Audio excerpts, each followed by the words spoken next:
तो आने वाले दिनों में नीतीश कुमार की पार्टी जनता दल यूनाइटेड और लालू प्रसाद यादव की पार्टी राष्ट्रीय जनता दल एक होकर नई पार्टी बनाने की तैयारी में है। ये सवाल बिहार की सियासत में आजकल खूब हिचकोले मार रहा है। इसके पीछे की वजह यह है कि हाल ही में आरजेडी ने अपने संविधान में संशोधन करके अध्यक्ष लालू प्रसाद यादव और बिहार के उप मुख्यमंत्री व लालू के छोटे बेटे तेजस्वी यादव को अपनी पार्टी का नाम और उसके चुनावी सिंबल लालटेन को लेकर किसी भी प्रकार के फैसले के लिए अधिकृत कर दिया है।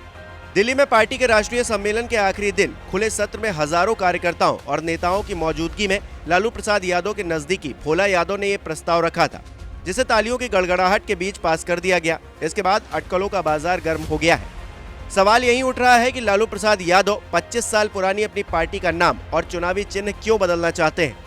कुछ लोगों का अनुमान है कि ये आने वाले दिनों में नीतीश कुमार की पार्टी जेडीयू और लालू प्रसाद यादव की पार्टी आरजेडी को एक साथ मिलाकर एक नई पार्टी बनाने की तैयारी के संकेत हैं।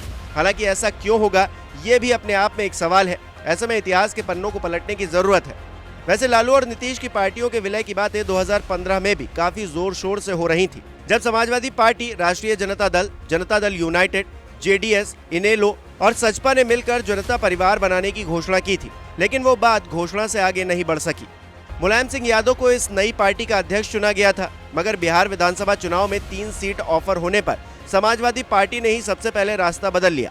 जिसके बाद 2015 में नीतीश और लालू ने एक साथ मिलकर बिहार में विधानसभा का चुनाव लड़ा और जीतने के बाद नीतीश के नेतृत्व में सरकार बनी। फिर नीतीश 2017 में वापस एनडीए के पास चले गए और इस साल अगस्त में फिर से आरजेडी के पास वापस आ गए। इस बार जब नीतीश लालू प्रसाद यादव के साथ आए तो माहौल अलग था। बीजेपी दूसरे और जेडीयू तीसरे नंबर की पार्टी के तौर पर थी। ओवैसी के 4 विधायकों के आरजेडी में शामिल होने से विधानसभा में बीजेपी से बड़ी पार्टी आरजेडी बन गई। कहा जाता है कि ये 4 एमएलए जेडीयू में जाना चाहते थे, लेकिन वहीं से इशारा हुआ कि आरजेडी में जाकर विधानसभा में उसे सबसे बड़ी पार्टी बनाया जाए, जिससे बीजेपी का साथ छोड़ने के बाद अगर राजभवन गठबंधन के बदले सबसे बड़ी पार्टी को ही पहला मौका देना चाहे तो भी बीजेपी सरकार ना बना सके। ये प्लान साफ रहा। राजभवन में कोई अड़चन भी नहीं आई।